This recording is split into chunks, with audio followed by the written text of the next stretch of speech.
Hi friends, വണ്ണം കൂടിയാൽ എന്തെങ്കിലും കുഴപ്പമുണ്ടോ? നമ്മളെ സംബന്ധിച്ച്, പുതിയ തലമുറയല്ല, കുറച്ച് പഴയ തലമുറയെ സംബന്ധിച്ച് ഒരു ആരോഗ്യവാനെന്ന് പറയുന്നത് എപ്പോഴാണ്? നല്ല വണ്ണമൊക്കെ വെച്ച് വയറൊക്കെ ചാടി കവിളും മറ്റുമെല്ലാം ചതയോടുകൂടി എന്ന് നമുക്ക് ഉപയോഗിക്കേണ്ടി വരും. അങ്ങനെയുള്ളവരെയാണ് നമ്മൾ ആരോഗ്യമുള്ളവരെന്ന് പറയുന്നത്. അപ്പോൾ ഈ കൊടവയറും എല്ലാം ആരോഗ്യത്തിന്റെ ലക്ഷണമാണോ? അല്ല. ഇന്നത്തെ കൊടവയർ നാളത്തെ പല അസുഖങ്ങളുടെയും ഒരു സൂചനയാണെന്ന് അറിഞ്ഞിരിക്കുക. ഈ കൊടവയർ എന്തുകൊണ്ടാണ് വരുന്നത്? കൊഴുപ്പടിഞ്ഞു കൂടുമ്പോഴാണ്. അപ്പോൾ ശരീരത്തിൽ അമിതമായിട്ട് കൊഴുപ്പടിഞ്ഞു കൂടിയാൽ അത് ആരോഗ്യത്തെ അല്ല സൂചിപ്പിക്കുന്നത്. നമുക്ക് കൊഴുപ്പ് സാധാരണയായിട്ട് ശരീരത്തിന് ആവശ്യമാണ്. കൊളസ്ട്രോൾ കുറച്ചൊക്കെ ആവശ്യമാണ്. മറ്റ് പല രാസപ്രവർത്തനങ്ങൾക്കും കൊഴുപ്പ് ആവശ്യമാണ്. പക്ഷേ കൊഴുപ്പ് അമിതമാവുകയോ അത് ആവശ്യമില്ലാത്ത സ്ഥലങ്ങളിൽ അടിഞ്ഞുകൂടുകയോ ചെയ്യുമ്പോഴാണ് ഈ കൊഴുപ്പ് അപകടകാരിയാവുന്നത്. അതുകൊണ്ട് തൊലിക്കടിയിൽ വയറിലുണ്ടാകുന്ന കൊഴുപ്പ്, അതുപോലെ വയറിലെ ആന്തരിക അവയവങ്ങൾക്ക് ചുറ്റും കൊഴുപ്പ് അടിഞ്ഞുകൂടി കൊടവയർ ഉണ്ടാകുന്നത്, അതുപോലെ നമുക്ക് ആവശ്യമില്ലാത്ത സ്ഥലങ്ങളിൽ കൊഴുപ്പ് അടിഞ്ഞുകൂടുന്നത് ഒരു ആരോഗ്യകരമായ പ്രവണതയല്ല. എന്തെന്നാൽ ഈ കൊഴുപ്പ് അടിഞ്ഞുകൂടിയിട്ട് ഇത് ശരീരത്തിന്റെ ഏറെക്കുറെ എല്ലാ രാസപ്രവർത്തനങ്ങളെയും ബാധിക്കുന്നുണ്ട്. ഇന്നത്തെ കൊഴുപ്പ് അടിഞ്ഞുകൂടിയിട്ട് ഈ കൊഴുപ്പ് ശരീരത്തിൽ സ്ഥിരമായിട്ട് ഒരു രോഗാവസ്ഥ തന്നെ സൃഷ്ടിക്കുകയാണ്. അതായത് ശരീരത്തിലൊരു ക്രോണിക് ഇൻഫ്ലമേഷൻ എന്നുള്ള അവസ്ഥയിലേക്ക് ഇതുണ്ടാകുന്നു. അങ്ങനെ ഈ ശരീരത്തിലെ കൊഴുപ്പ് അടിഞ്ഞുകൂടി ഇത് കാലക്രമേണ ഇൻസുലിൻ്റെ പ്രവർത്തനത്തെ ബാധിക്കുന്നു. ഇൻസുലിൻ്റെ പ്രവർത്തനം ഫലവത്താകാതിരിക്കുന്നു. അതുപോലെ പലതരത്തിലുള്ള രാസപദാർത്ഥങ്ങളും ഈ കൊഴുപ്പിൽ നിന്ന് പുറത്തു വരുന്നു.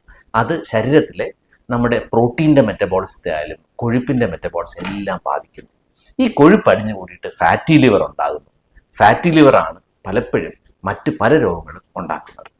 പിന്നെ ഇന്നത്തെ കൊഴുപ്പ് അടിഞ്ഞുകൂടി പലരും പറയും, എനിക്ക് കൊഴുപ്പുണ്ട്, അതിനെന്താ, എനിക്ക് പ്രമേഹമില്ല, കൊളസ്ട്രോൾ കൂടുതലില്ല, BP കൂടുതലില്ല, പിന്നെന്താ കൊഴുപ്പടിഞ്ഞാൽ? അങ്ങനല്ല. കൊഴുപ്പടിഞ്ഞു കൂടുന്ന പലർക്കും പ്രമേഹം പോലെ ശരീരത്തിൽ മറ്റ് രാസപ്രവർത്തനങ്ങളെ ബാധിക്കുന്നു. കൊഴുപ്പടിഞ്ഞു കൂടുമ്പോൾ മെഡിക്കൽ ഡോക്ടർമാരിനെ മെറ്റബോളിക് സിൻഡ്രോം എന്ന് പറയുന്നു. അതായത് കുറച്ച് കൊടവയർ, കുറച്ച് കൊളസ്ട്രോൾ കൂടുതൽ, പ്രധാനമായിട്ടും ട്രൈഗ്ലിസറൈഡ് കൂടുതൽ, ലിവറിൽ കൊഴുപ്പടിഞ്ഞു കൂടുന്നു, കുറച്ച് BP കൂടുന്നു, യൂറിക് ആസിഡ് കൂടുന്നു, ഇതെല്ലാം ചേർന്ന് ഒരു മെറ്റബോളിക് സിൻഡ്രോം. ഈ മെറ്റബോളിക് സിൻഡ്രോം നാളത്തെ ഒരു ഹൃദ്രോഗത്തിന്റെ ഇന്നത്തെ സൂചനയാണെന്ന് പറയേണ്ടിയിരിക്കും. ഈ കൊഴുപ്പടിഞ്ഞു കൂടിയിട്ട് ഇത് നാളത്തെ ഡയബറ്റീസിന് കാരണക്കാരനാകും. കൊഴുപ്പുള്ള പല ആൾക്കാരിലും കൊടവേറുള്ള പല ആൾക്കാരിലും പ്രമേഹം വേണമെന്നില്ല. ഫാസ്റ്റിംഗ് ബ്ലഡ് ഷുഗർ നോക്കുമ്പോൾ കുറച്ച് കൂടുതലായിരിക്കാം, ഷുഗർ ആയിട്ടുണ്ടാവില്ല, BP കുറച്ച് കൂടുതലായിരിക്കാം. ക്രമേണ ഈ മെറ്റബോളിക് സിൻഡ്രോം എന്ന് പറയുന്നത് ഒരു ഡയബറ്റീസിലേക്ക് നയിക്കുന്നു. അതുപോലെ ഈ കൊഴുപ്പ് കൂടിക്കഴിഞ്ഞാൽ ഇത് നാളത്തെ ഹൃദ്രോഗത്തിന്റെ സൂചനയാണ്. ഈ മെറ്റബോളിക് സിൻഡ്രോമും വയറിൽ അമിതമായിട്ട് കൊഴുപ്പ് കൂടുന്നതും ഹൃദയത്തെ വളരെ പ്രതികൂലമായിട്ട് ബാധിക്കുന്നു. ഹൃദയത്തിൽ ബ്ലോക്ക് ഉണ്ടാക്കാൻ കാരണമാകുന്നു, ഹാർട്ട് അറ്റാക്കിന് കാരണക്കാരനാകുന്നു. അതുപോലെ ഹൃദയത്തിന്റെ പ്രവർത്തനത്തെ പോലും ബാധിച്ച് ഹാർട്ട് ഫെയിലിയർ പോലും ഉണ്ടാക്കുന്നു. അതുപോലെ ഈ കൊഴുപ്പ് കൂടി മെറ്റബോളിക് സിൻഡ്രോം വന്നിട്ട് ഹൃദയത്തെയും ബാധിക്കുന്നു, കാലക്രമേണ ഡയബറ്റിസ് ഉണ്ടാക്കുന്നു, കിഡ്നിയെയും ബാധിക്കുന്നു.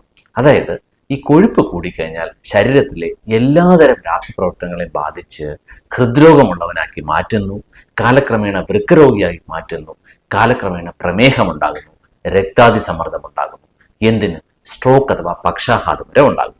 അതുകൊണ്ട് ഒരിക്കലും ഒരു കുടവയർ ആരോഗ്യത്തിന് ലക്ഷണമായിട്ട് എടുക്കരുത്. പല രോഗികളും OP-യിൽ വന്നിരുന്നിട്ട് ഒരു എക്സിക്യൂട്ടീവ് ചെക്കപ്പ് ആയിരിക്കും ചെയ്തിട്ടുണ്ടാവുക. റിസൾട്ടുകളൊക്കെ നോക്കുന്നു, വെയിറ്റ് കൂടുതലായിരിക്കും. പലപ്പോഴും വെയിറ്റ് എന്ന് പറയുന്നത് കൊടവയറിന്റെ ഭാരമായിരിക്കാം.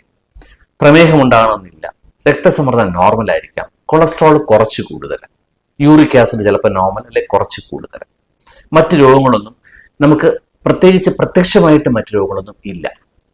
കൊളസ്ട്രോളിന് മരുന്ന് കഴിക്കാനോ വണ്ണം കുറയ്ക്കാനോ പറയുമ്പോൾ ഇവരുടെ അടുത്തുള്ള ചോദ്യം, അതിനെനിക്ക് കുഴപ്പമൊന്നും ഇല്ലല്ലോ, മരുന്നുകളൊന്നും കഴിക്കേണ്ട ആവശ്യമില്ലല്ലോ. ചിലപ്പോൾ ഒരു അൾട്രാസൗണ്ട് സ്കാൻ വയറിന്റെ ചെയ്യുമ്പോൾ ചെറിയൊരു ഫാറ്റി ലിവർ ഉണ്ടായിരിക്കും.